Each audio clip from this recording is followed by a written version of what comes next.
अच्छा भाई, video editing course करवाने का शरई हुक्म। वीडियो एडिटिंग कोर्स करवाना कैसा है, जबकि वीडियो एडिटिंग का अच्छा इस्तेमाल भी हो सकता है, जैसे नातों में और बयानात वगैरह के लिए। इसी तरह गानों वगैरह के इस्तेमाल के लिए बुरा इस्तेमाल भी किया जा सकता है। तो मेरे लिए वीडियो एडिटिंग कोर्स करवाना कैसा होगा? बिनते अब्दुल्ला कराची से। जायज़ है जी एडिटिंग कोर्स, वो उसका अपना हेडिक है कि वो गानों में उसको एडिटिंग करता है या वो कोई बयानात की एडिटिंग करता है, तो कोर्स करवाने में कोई हर्ज नहीं है, इसकी उजरत लेना भी जायज़ है।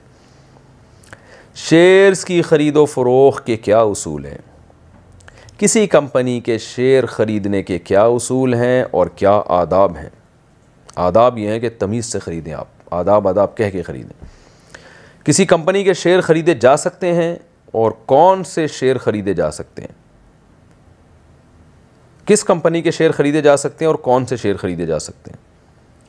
आप साउथ अफ्रीका के शेयर ख़रीदें तो मेरा ख़्याल है ज़्यादा अच्छा है। इसके अलावा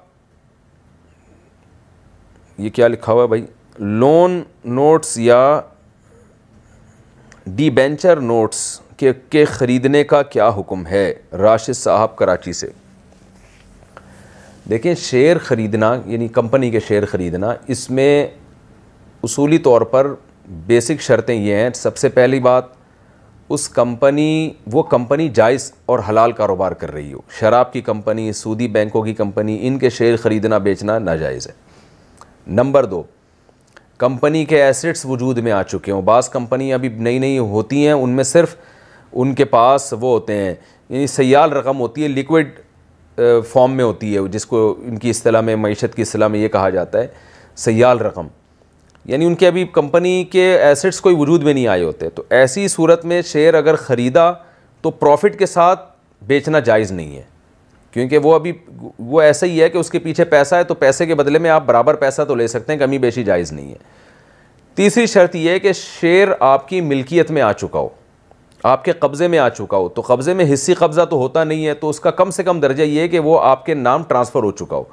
पहले तो चंद महीने पहले तो इसमें कम से कम 24 घंटे लगते थे नाम ट्रांसफ़र होने में। आजकल हमें कुछ इतलात मिली है कि फ़ौरन ट्रांसफ़र हो जाता है। अभी आप जाने फ़ौरन होता है या बाद में होता है, तो आपके नाम ट्रांसफ़र हो जाए, फिर आप उसको आगे सेल कर सकते हैं। तो ये जायज़ है। इन शर्तों के साथ अगर आप शेयर्स की ख़रीदो फ़रोख्त करते हैं तो वो जायज़ होगी। इसके अलावा जो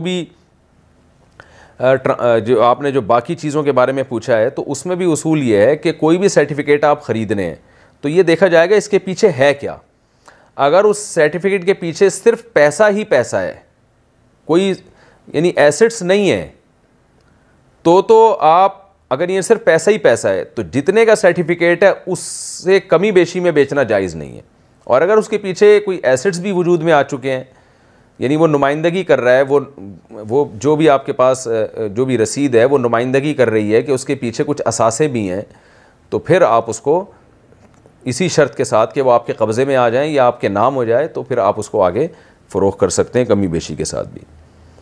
नमाज में तकबीर भूल जाएं तो क्या हुक्म है? नमाज में